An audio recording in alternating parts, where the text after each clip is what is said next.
Welcome back. We continue covering the coronavirus outbreak as 4 people in Florida have tested positive for the virus. And here to answer some specific questions for all of us is epidemiologist Dr. Macklin Guzman. Thank you so much for being here and good morning to you. Good morning. Yeah, so the first question is this. We spoke to another doctor a few days ago who mentioned that there are 2 possible strains for the coronavirus. Can you speak to that? Yeah, so recently there were some reports coming from China, China's Chinese Center for Disease Control. They specifically talked about the notion of some other subtypes that have come out as far as additional mutations of the virus. There's an S strain as well as an L strain. The L strain is actually the one that's been identified more so at the beginning of the epidemic in China, which actually happened to be a little bit more virulent and was actually having more severe symptoms.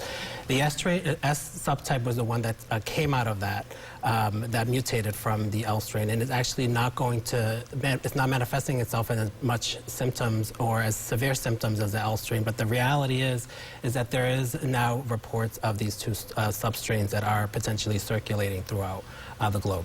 Does that make it difficult to come up with vaccines and medicines for this? It does make it a little bit more challenging, especially for those virologists that are working in the lab and coming up with the vaccinations. But ultimately, it's really about identifying those specific proteins and also the genomes that have been identified as well already for these particular subtypes that have already switched. I know that there's great information out there talking about CRISPR, which is essentially a gene editing technology that's been available for years now. There are some companies out there that are using that type of technology in order to identify these particular subtypes, but then how do we then change the vaccine development as well for that? So it's really great potential for that. It's not necessarily going to be an issue to identify this particular vaccine. It just may take a little longer than people anticipate, about a year to a year and a half. What other challenges do you think could come about because of these 2 different strains? Well, the challenges may be that they continue to mutate. What we do know from other viruses out there is that a virus actually wants to not kill us. It wants us to survive. It's the only way that once it infects a host, its purpose is really to continue to then infect other hosts. And what ends up happening in these particular cases is ultimately the symptoms of a virus as it manifests themselves actually get lesser and lesser and lesser as if it continues to mutate. That's from a simple virology standpoint. But ultimately, it will make it easier to identify those particular substrains if, in fact, it were to mutate again. And it's really going to be up to the help of these scientists to be able to identify that in that vaccine development process. And I know you were just upstairs on WFLA Now answering some of our Facebook viewers' questions. And someone asked you, what do I do if somebody in my family is tested positive for this? So how do they need to react to that? Right, so I think it's important that we understand that, first of all, because we're in the middle of the flu season as well, so the symptoms that we are seeing for the flu are very similar to what you would see for COVID-19. There's the coughing, there's the fever, and in some instances there's also shortness of breath.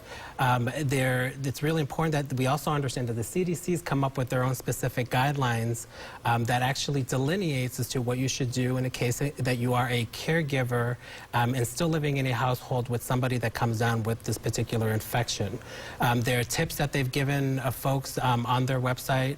Essentially, it starts with removing that person, isolating them. So there's isolating not only just from the community, for instance, because we want to be able to stop the spread in the community sense, but also even isolating within the house.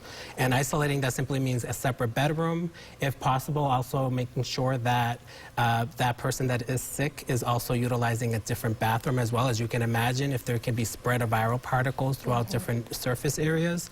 In addition to that, we want to make sure that we are still touting this whole notion of hand hygiene, right? It's very crucial that we are washing our hands with soap and water, that we're not touching our face, that we're not going into our eyes and our mouth and our nose. In this particular case, also, if that's not available, using at least a hand sanitizer that has 60% alcohol. They also talk about pets. Interesting. That's another conversation that comes up, is if you have pets and you have somebody in the house that is sick, you also want to make sure that that pet is taken away or removed from where that person is that is sick, and not because there is necessarily going to be an infection for the pet, although there have been some reports where they did do a swab on one particular dog, where they identified that there potentially was some cross transmission, but it wasn't necessarily that that dog was infected. But the CDC still does not know if, in fact, there is that potential there. So they're still suggesting that individuals not have their pets around them as well. Well, good information. Thank you so much, Dr. Guzman, for joining us. We really appreciate it. Yeah, thank you. Thank you. Now, don't forget, Ada's on your side when it comes to tracking the coronavirus and also its impacts. For all the latest breaking news and updates and to track cases live, just head to the WFLA app.